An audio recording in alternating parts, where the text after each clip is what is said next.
믿음으로 사는 사람인지 어떻게 평가할 수 있을까요?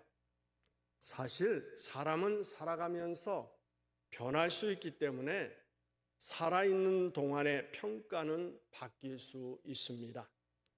그러나 죽은 후에 그 사람이 믿음으로 살았는지 평가할 수 있습니다. 히브리서 11장에 나오는 사람들은 믿음으로 산 사람들이라고 하나님이 인정해 주셨습니다. 오늘 우리는 이 히브리서 11장에 나오는 사람들을 본받아 믿음으로 사는 사람이 되도록 결단하며 나아가는 시간이 되기를 바랍니다. 오늘 본문 1절 우리 함께 읽어볼까요? 믿음은 바라는 것들의 실상이요 보이지 않는 것들의 증거니 이것은 믿음의 정의라고 하기보다는 믿음의 성격을 말해주고 있다는 것이 옳을 것입니다.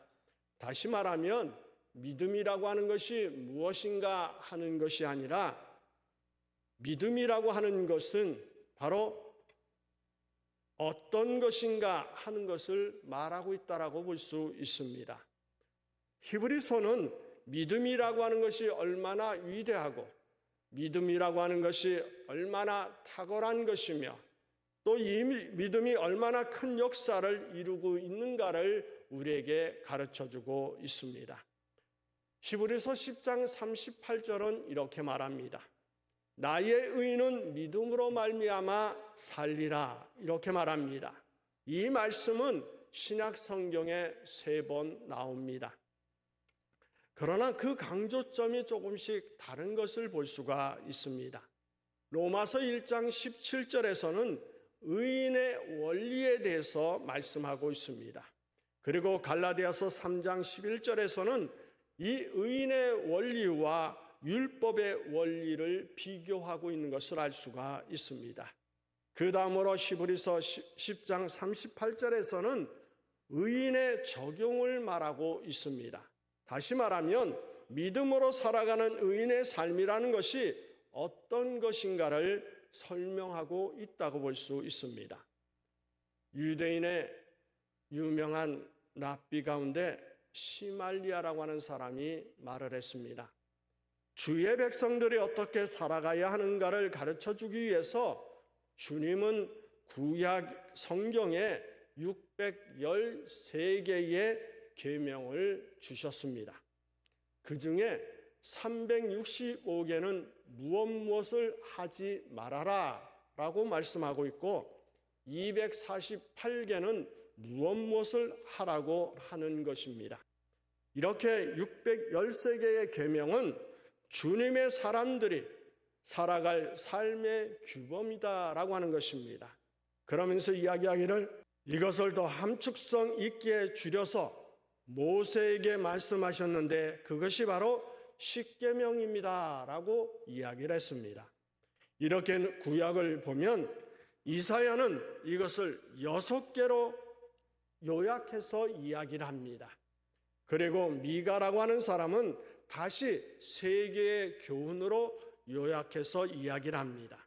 그런데 이 하박국은 이것을 한마디로 설명을 합니다. 바로 믿음으로 살아라 라고 말씀하고 있습니다. 그렇다면 믿음으로 산다는 것은 무엇을 의미할까요? 히브리서 기자는 이 의미를 설명하기 위해서 실제적으로 믿음의 삶을 살았던 사람들의 생애를 이야기합니다. 히브리서 11장은 신앙의 가장 높은 봉우리를 보여준다고 할 수 있습니다. 그것은 바로 믿음의 산맥이다 이렇게 이야기하는 사람도 있습니다. 또 어떤 사람들은 믿음으로 산 사람들의 전시장이 히브리서 11장이다 이렇게 이야기도 합니다. 여기에 보면 아벨, 에녹, 노아의 믿음을 이야기합니다. 그리고 아브라함, 이삭, 야곱, 요셉의 믿음도 이야기합니다. 모세, 여수와 라합의 믿음도 이야기하면서 기드온, 바락, 삼손, 입다, 다윗, 사무엘의 믿음을 설명해주고 있습니다. 우리는 이 믿음의 선배들의 삶과 행위와 인격 속에서 믿음의 참된 모습을 배우게 됩니다. 오늘 본문은 믿음의 성격에 대해서 말하면서 그 주관적인 면과 객관적인 면을 말씀하고 있습니다. 그 중에 1절과 2절은 믿음의 주관적인 성격을 말씀하고 있습니다. 우리 1절, 2절의 말씀을 읽어볼까요? 믿음은 바라는 것들의 실상이요 보지 못하는 것들의 증거니.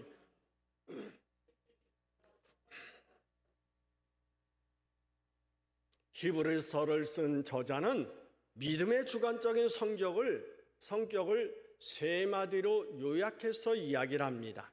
그 첫 번째가 믿음은 바랄 수 없는 것을 바라게 한다라고 하는 것입니다. 오늘 본문 1절에서 믿음은 바라는 것들의 실상이요라고 말씀하고 있습니다. 여기 실상이라고 하는 헬라어의 뜻은 아래로부터 받쳐준다라고 하는 뜻을 갖고 있습니다. 집을 짓는데 기초가 필요한 것과 같습니다. 큰 집, 높은 집일수록 힘있게 그 집을 받쳐줄 수 있는 기초가 필요합니다. 기초가 약하면 아무리 큰 집을 짓고 아무리 높이 짓는다 할지라도 견딜 수 없는 위험 부담을 갖게 됩니다. 믿음은 바라는 것들에 봐도 그 기초라고 하는 것입니다. 믿음은 바라는 것의 근거가 됩니다. 이것을 한마디로 표현을 하면 믿음은 희망의 기초다 이렇게 말할 수 있습니다. 히브리서를 쓴 그 시기에 히브리서를 읽던 사람들은 모든 믿음의 선배들처럼 바랄 수 없는 가운데서 믿음을 통해서 바라게 되었습니다. 사람이 살아가는 데 있어서 바라는 것이 있는 것처럼 좋은 것이 어디에 있을까요? 만일 바라는 것이 없다면 사람이 무슨 맛으로 살 수 있을까요? 아브라함은 갈대아와 우르에 살고 있을 때 하나님으로부터 알지 못하는 땅, 가본 경험도 없는 땅, 안내자도 없는 땅으로 떠나라고 하는 명령을 받았습니다. 이곳은 지시한 땅이 아니라 지시할 땅으로 떠나라고 하는 명령이었습니다. 그때 아브라함은 그 땅에 관하여 전혀 아는 것이 없었지만 하나님께서 가라고 하셨기 때문에 떠났습니다. 성경은 말씀합니다. 아브라함이 갈 바를 알지 못하고 나갔다 이렇게 말을 합니다. 이처럼 무모할 정도의 담대한 행동이 어디에서 났을까요? 바로 그것이 믿음이라고 하는 것입니다. 믿음은 온전한 신뢰입니다. 믿음이라고 하는 것은 전적으로 의지하는 것입니다. 그러므로 믿음은 믿음의 대상이 되는 이에게 모든 것을 온전히 맡기는 것입니다. 믿음이라고 하는 것은 아는 것과는 분명히 다릅니다. 믿음은 인정하는 것만도 아닙니다. 믿음이라고 하는 것은 나를 전적으로 내맡기는 것입니다. 히브리서 11장 22절에 보면 요셉이 세상을 떠나면서 그 자손들에게 너희는 여기에 머물러 있지 말고 애굽을 떠나라고 유언을 했습니다.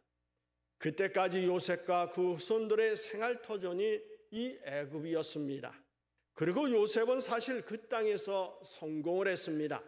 애굽의 총리까지 지낸 요셉이 세상 떠나기 직전에 자손들에게 애굽을 떠나라고 유언을 했습니다. 이것은 납득되거나 이해가 되지 않는 말이었습니다. 그런데 애굽을 떠나라고 했습니다. 어떻게 이런 말을 할 수 있었을까요? 바로 믿음 때문이라고 하는 것입니다. 뿐만 아니라 11장 30절을 보면 여호수아는 이스라엘 민족을 이끌어 여리고 성을 점령하는데 대포를 쏘아서 성을 무너뜨린 것이 아니었습니다. 어떠한 무기로 싸우지 않았습니다. 믿음으로 매일 한 바퀴씩 돌았습니다. 6일 동안 똑같이 하루에 한 바퀴를 돌았습니다.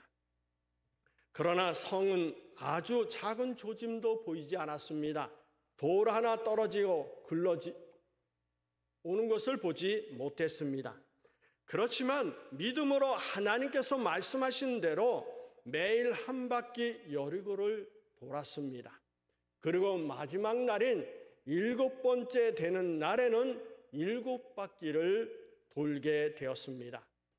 그날도 7번째 날에 6바퀴를 돌았지만 아무런 변화도 일어나지 않았습니다. 총 13바퀴 중에 12바퀴를 돌았는데도 아무런 변화가 생기지 않았습니다.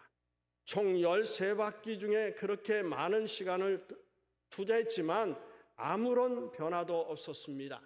그러나 저들은 의심하지 않고 하나님의 명령하신 대로 여호수아가 명령할 때까지 입을 꾹 다물고 아무 말 없이 불평이나 불신의 말을 하지도 않았습니다.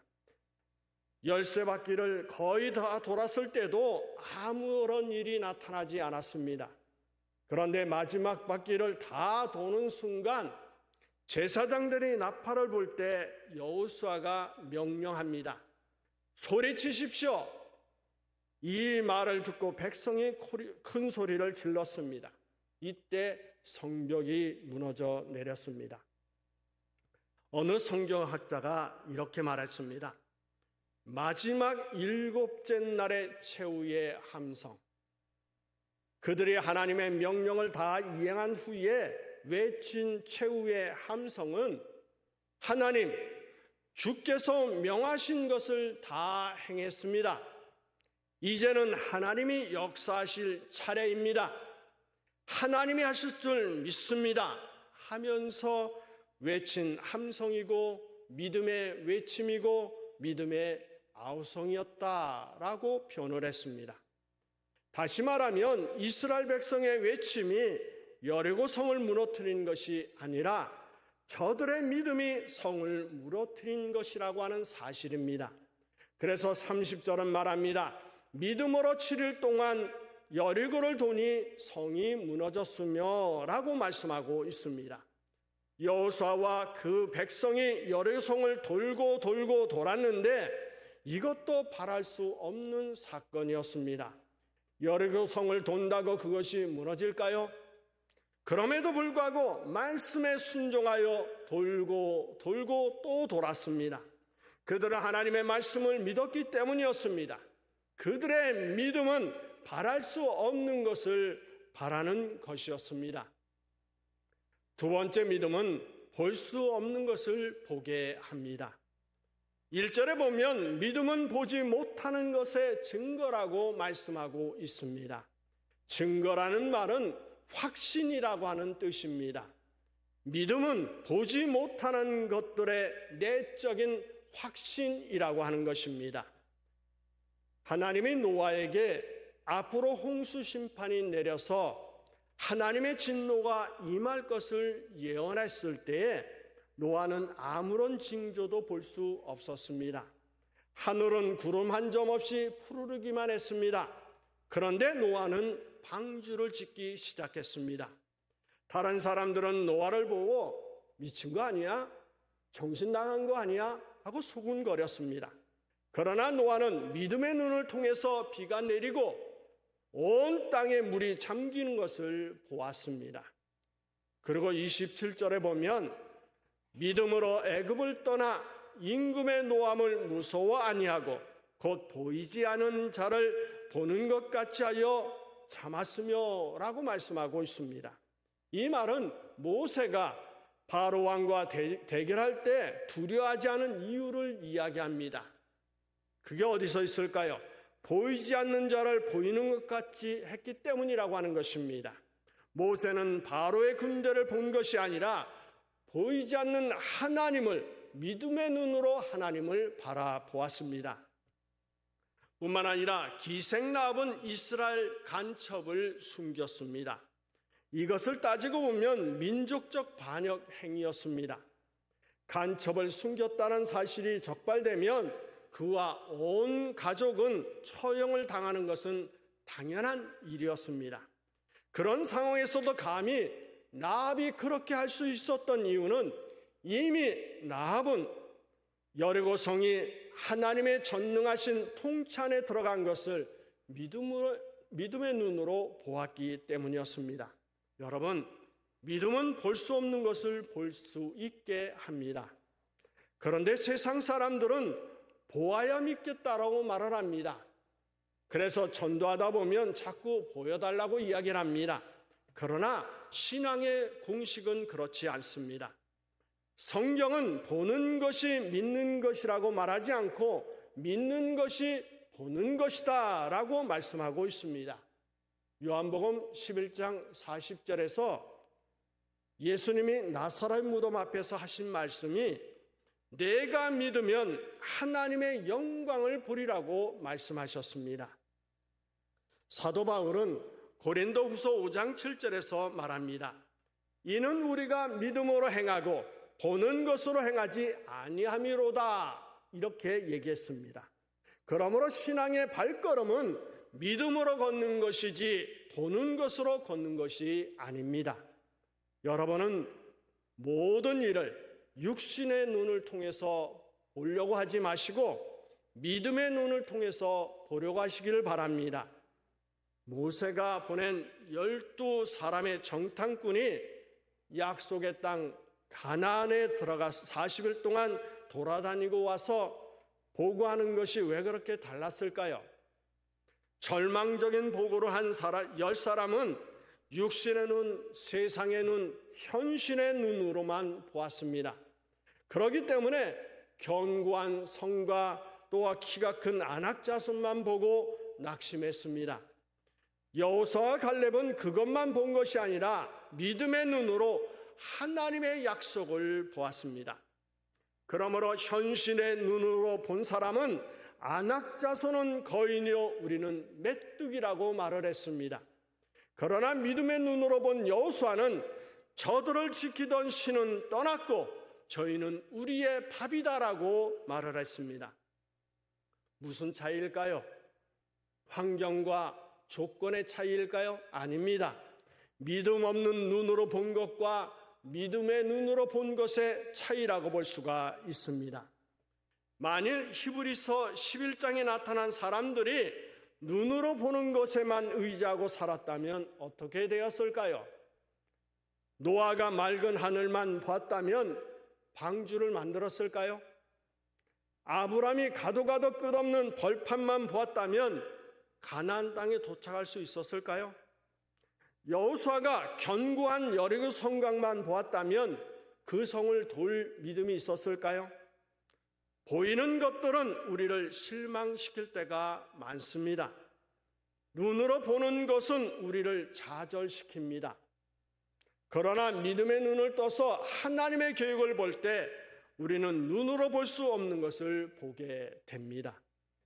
그래서 히브리서 11장 13절은 말씀합니다. 이 사람들은 다 믿음을 따라 죽었으며 약속을 받지 못하였으되 그것들을 멀리서 보고 환영하며 라고 말씀하고 있습니다. 믿음은 볼 수 없는 것을 보게 한다는 사실을 여러분 믿으시기 바랍니다.